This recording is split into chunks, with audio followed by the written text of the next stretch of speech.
Um, what's up, YouTube?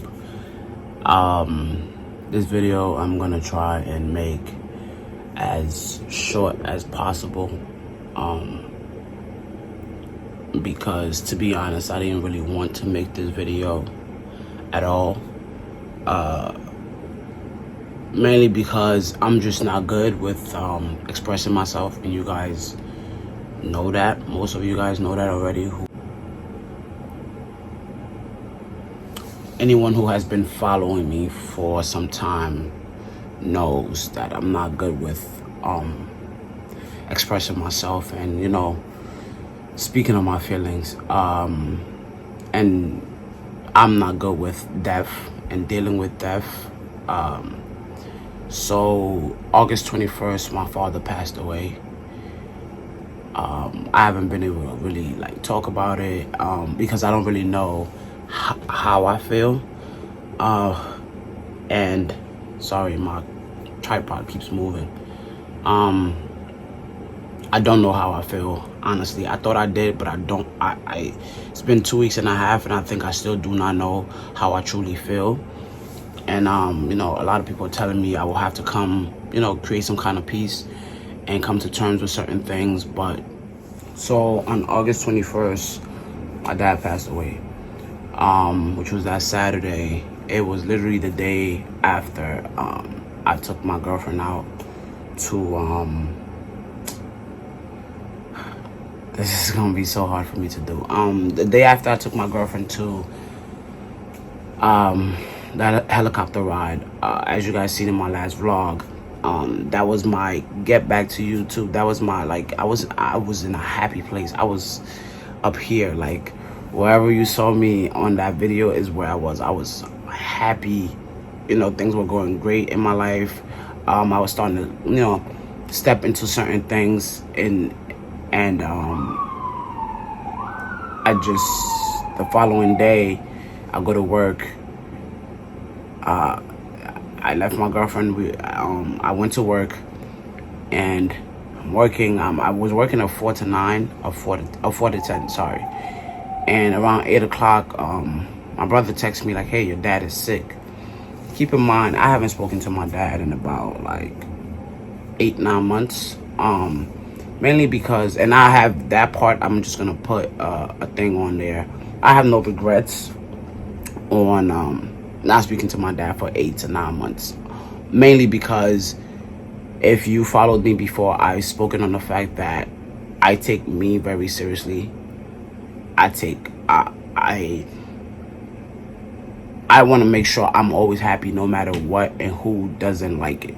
And that I'm adamant about, doesn't matter. So I just felt me and my dad weren't, gonna come to a certain point where we could talk about things and speak on how I feel as a child or anything like that. I just could never talk to him, period, about anything. We could not have a conversation about anything. Girls, boys, puberty, my name, my anything. If it wasn't about school or work, we didn't really speak on much. My feelings, we didn't speak on anything. What makes me upset, what makes me happy. When I don't even think he knew when my birthday was. We barely ever celebrated my birthday.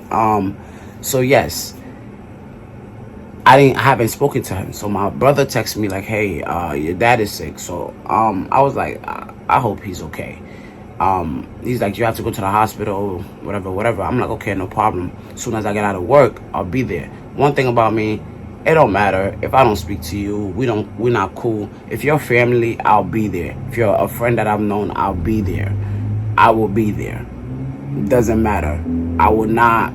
No, I'll be there.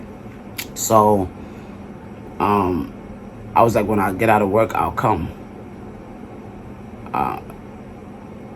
2 hours later, I get a call from my brother, and when I got the call, I didn't pick up the first time because I kind of had a feeling that it most likely would have been bad news. So I didn't pick up the first time. My other brother called me. I have two brothers. One is Angel, and one is Anderson. We have a total of 8 brothers and sisters. We all happen to have different mothers. My dad was a player. Okay. I have a sister in France. I have a few sisters in my country. So yeah, when my brother Angel called me, I didn't pick up the first time. He called me again. I didn't pick up. And then my brother Anderson called me, and he was on the phone crying. And when he started crying, and then he said in French, "Papa nous a laissé," which means our dad left us. Like, and I just didn't know. Like, my whole entire body went into like a shock. Like, everything just stopped, and I was still, on my shift at work, working. And I have coworkers that I have to make sure that my shift is still going okay, and I have to make sure that everything is still good. I didn't know there was a certain like point where everything just crumbled. Because to me, I'm still having a good time. I'm like, all right, my dad is sick. I'll be there in a few, to make sure he's all right. And curse him out. That was actually my initial thing. Like, curse him out. Like, well, how did you get sick? And then it just dawned on me, my dad doesn't go to hospitals. And he doesn't want to go to hospitals. And he doesn't do hospitals. And for my older brother to cry, I don't think I've ever heard my older brother cry. And I just stood there. Time stopped. And everyone at my job, customers, everybody's just looking at me. And I couldn't cry at that exact moment. But when I went to the back, everything, all my emotions, I haven't cried in, I don't know, 5 years, 6 years. I haven't cried in a very long time. And everything just crumbled. Everything. And I think it crumbled because I don't know how I feel. I'm upset. I'm hurt.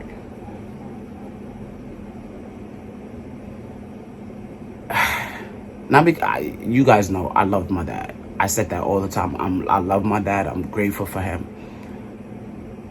But I just feel like I wish we had more time to fix anything. 'Cause I tried every time. I tried like to, talk to him. Hey, Dad, let's go out to eat. Let's go to the movies. Let's do things parents do with their kids. I never got that. I think that's the part that hurts me the most, because he was able to give that to other people. What I was seeking from my dad, he was able to do with others.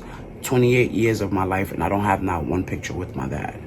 I don't have any pictures with my dad. I can't even say, like, I don't have anything. And there are people, strangers, people who won't even remember him 2 years from now, who have pictures with him, who have spent time with him, who have videos with him. I just wish my dad wasn't so old school. That African alpha male mentality of not being able to show feelings, not being able to... I can count on one hand how many times my dad said, "I love you" to me. And I don't think that's okay for me. You know what I'm saying? Mentally, like... And a lot of times I look at myself now and how I interact with people. Not saying it's his fault or anything, but when you're not used to saying "I love you," and you're not used to showing emotions or anything, you're not capable of doing so. So when people come to me with, like, people will come to me like, "Yo, you okay?" I'm like, I'm okay. But am I really? I don't know. When you really have to sit there and randomly you cry, or randomly you're sad, or randomly you're happy as fuck. I can go out and turn up and you won't even think that my dad just passed away. And then the next day I'm laying in bed and I can't get up. And I can't get the image of me seeing my dad's body out of my head. I took a Uber straight after that. We had like a mini storm. This was before the big storm. It was raining, pouring. My Uber was probably about $150 because he lived in Brooklyn at the time. And me thinking, man, I'm in that Uber. I don't know, like everything's going through my head. Like my dad is dead. He's dead. I don't know what I'm gonna see when I get there. And I get there, and there's ambulances all outside his building, his apartment complex. And I go upstairs, and I see his body just laying there. I don't want to go into too many details with that situation because I don't want to get emotional again. So I'm just gonna leave that there. But because of the storm, we had to stay with his body for probably about 11 hours because there was only one truck in the whole neighborhood of Brooklyn to pick up bodies. And my dad passed away at 9 o'clock, and they didn't come pick him up till almost 7 o'clock in the morning. I became numb. Like, it came to the point where I just didn't know what to do. He went to my country, came back 1 week, and he died. He was a great man. He was a great man. Regardless of his flaws, regardless of what we may have. Like I said, I have no regrets in my life and what I've done as far as our relationship goes, but I just wish we had time for him to see me accomplish amazing things, because I have so much more coming for me and so much more that I've already accomplished. There are so many things that he didn't think I would be able to do. And I know sometimes he wants to tell me I'm proud of you, but he can't because he's just not. It was just not in him.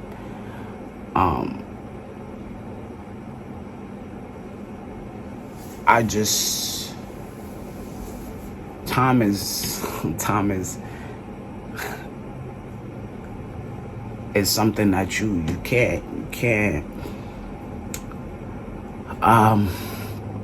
But yeah, so when he first came back from my country, he was talking to my brother about the fact that he wanted to be buried back home if anything were to ever happen to him.